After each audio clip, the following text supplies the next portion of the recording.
जय श्री राम। नमः शिवाय।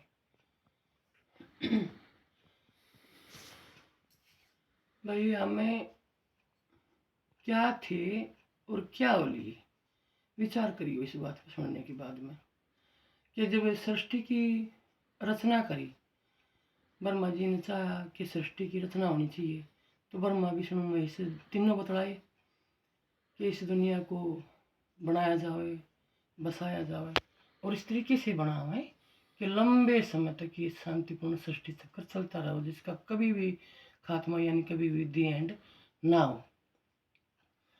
तो ब्रह्मा विष्णु महेश ने इस बात पर विचार किया और सहमत हो गए। समुद्र मंथन की तैयारी कर दी, मंथन करने लग गए। सृष्टि है जो की रचना शुरू होगी, बनने लग गई। तो उसमें जितनी भी शक्ति बनी, देवी देवता बने, दानव सुर असुर बने, वे सब अपनी इच्छा अनुसार उस मत प्रकट होते रहे और जा जाके अपना बसते रहे अपने स्थान मकान पर, अपनी इच्छा से ही बस गए जा जाके। कुछ हिस्से बनाए जो बहुत ही जरूरी थे, वेद ब्राह्मण शास्त्र, उन्होंने भी मतलब अपनी इच्छा अनुसार ही आशीर्वाद लिए भगवान से, देवी देवताओं से, और अपने स्थान मकाना पर पहुंच गए। तो सृष्टि की जो रचना ज़्यादातर हो ही चुकी थी, कुछ कसर नहीं रही थी। फिर ब्रह्मा भगवान के मन में एक विचार बना कि जिस विचार को लेकर मैंने सृष्टि की रचना बनाना करना चाहा था, रचना चाही थी, वो तो काम बना नहीं, वो तो अधूरा ही रह गया। अधूरा रह गया तो एक दूसरे से उन्होंने अपने विचार भी ओपन कराया, लेकिन इस कर्म के लिए कोई भी सहमत नहीं हुआ। एक दो से और बनाए, उन्होंने भी उनको नहीं स्वीकारा। ब्रह्मा जी ने ये कहा था कि तुम गृहस्थी करो। उसने अपने भी पुत्र बनाए थे जो कई नामा से इतिहास ग्रंथों में जाने जा हैं, जैसे शिव पुराण में भी जाने जा हैं, गीता में भी जाने जा हैं, रामचरितमानस में भी जाने जा। सृष्टि के जो भी हैं खंड हैं, पाठ हैं, अध्याय हैं, कांड हैं, उनमें आप जानने की कोशिश करा करो कि इस तरह भी सृष्टि की रचना हुई थी, किन किन नामों से इस दुनिया में पहुंचे थे। तो किसी ने भी नहीं स्वीकारी गृहस्थी को। तो ब्रह्मा ने खुद स्वयं अपने आप एक नर बनाया और एक नारी बनाई जो बहुत ही सुंदर थे। नर का नाम था मनु, यानी नर का नाम मनु रखा ब्रह्मा जी ने, परम पिता ने, जगत पिता ने, और नारी का नाम रखा शत्रुपा। दोनों को आशीर्वाद देकर अर्थार्थ कराया कि बेटा तुम दोनों ने पति पत्नी बनकर है इस सृष्टि चक्र को बढ़ावा देना है और तुमने करनी है गृहस्थी। तुम गृहस्थी बनो, गृहस्थ आश्रम, यानी 12.5 पंथ होते हैं, तो इनमें एक पंथ होता है गृहस्थ पंथ। तो उन्होंने गृहस्थ पंथ को बनाया। तो भाई गृहस्थ पंथ को बनाया, फिर उनके लिए जो इंसान की जितनी भी जरूरतें होती हैं सारी जरूरत ब्रह्मा जी ने पूरी की, सबको बनाया। भाई वस्त्र, आभूषण, बीज, जितने भी तरह के बीज इंसान को जरूरत है वे सब बीज बनाए, खेत पतवार सब कुछ बनाया। उनके सारे काम धाम जमा दिए बढ़िया, और वे अपनी गृहस्थी करने लग गए। तो बात यह है कि विचार इस बात पर करना है कि हम इंसान हैं, जो हम कौन थे और कौन है और किस कगार पर पहुंच रहे हैं। क्योंकि जब ब्रह्मा ने बनाए थे मनुष्य रूपा को, तो ब्रह्मा तो पंडित जी हैं, भगवान है, तो वे तो पंडित परिवार था। तो हम सब पंडित ही परिवार था, पंडित ही परिवार है। लेकिन आज हम किस कगार पर है, इस बात में तो हर कोई सुन देखने वाला विचार करेगा कि भाई हम क्या थे और क्या बन गए। मनु शत्रुपा हमारे माता पिता थे, हम उसकी संतान है। मनु शत्रुपा किसी के दादा दादी बने, किसी के माँ बाप है, तो किसी के नाना नानी, किसी के वयोत रिश्ते नाता के अनुसार वे बनते चले गए। और वहां से उस पंडित परिवार से, ब्राह्मण परिवार से हम क्या से क्या बन दिए और क्या क्या हमारे नाम बन गए, कितनी हमारी जात बन गई।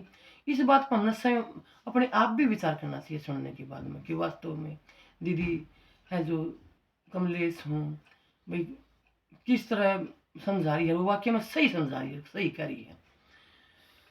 तो भाई जिसने जिसे नहाने खाने बनाए बन गए, युग से युग बदलता गया, इंसान ऊपर की बजाय तले न उतरता गया, तले न उतरता गया।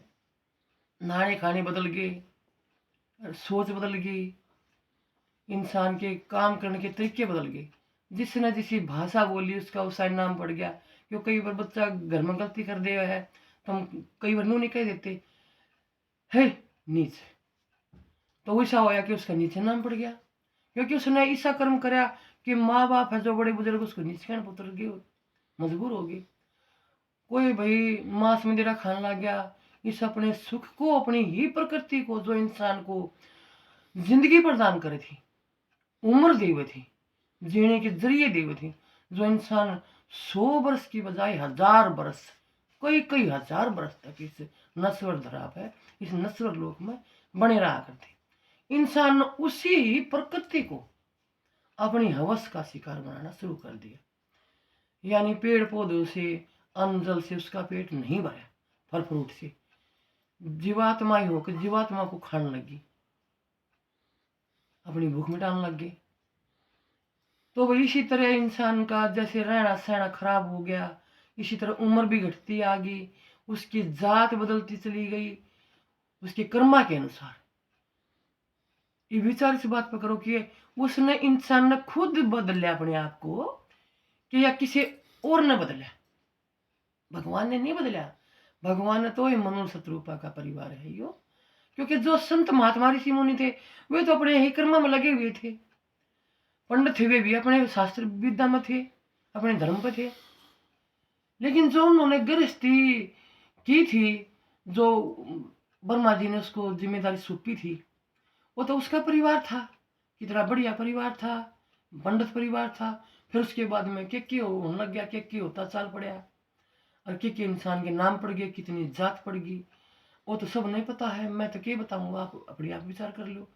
तो इंसान ने अपनी बुराइयों को जन्म अपने आप दिया, इंसान उम्र घटाई अपने आप, अपने सुख को अपने आप लात मारी, अपने भविष्य को बिगाड़ा, अपनी उम्र को कम करे, अपनी प्रकृति को ठेस पहुंचाई।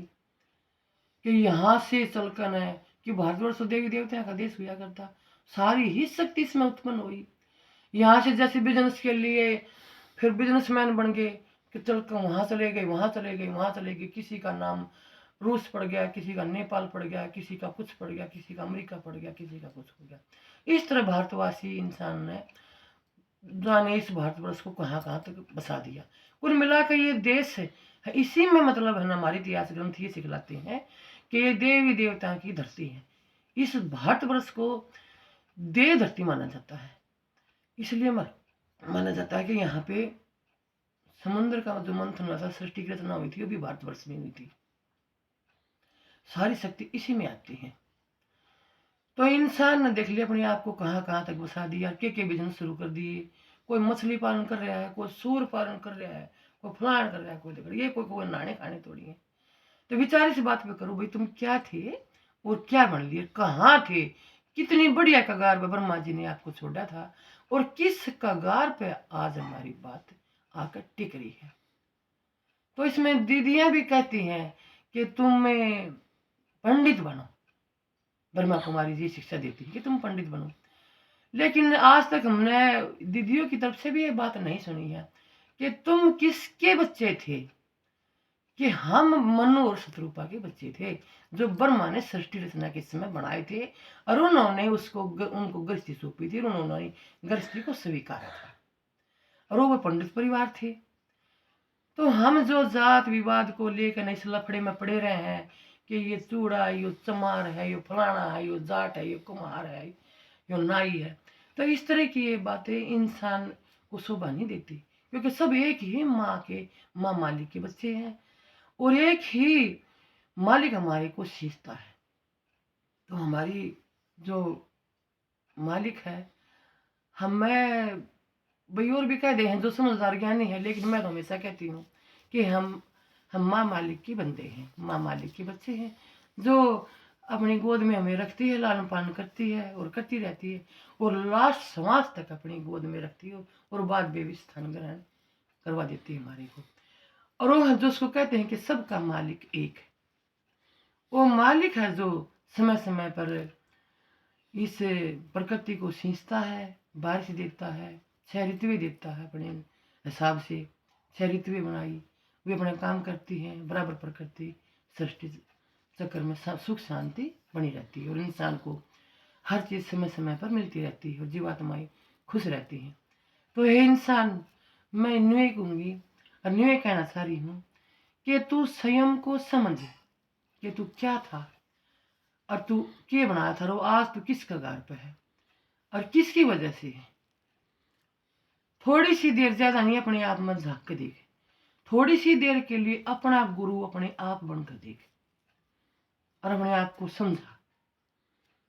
जब तू बद फैलिया को उतरा था, बुरे कर्म को उतरा था, तो जब भी तू खुद अपनी इच्छा से उतरा था, तो तू अपने अच्छे बनने के लिए, अच्छा प्रभाव डालने के लिए, तू अपने आप का गुरु कुछ सेकंड, कुछ मिनट, कुछ घंटा के लिए अपने आप बना और अपने आप को समझा, तो कितना अच्छा बनेगा।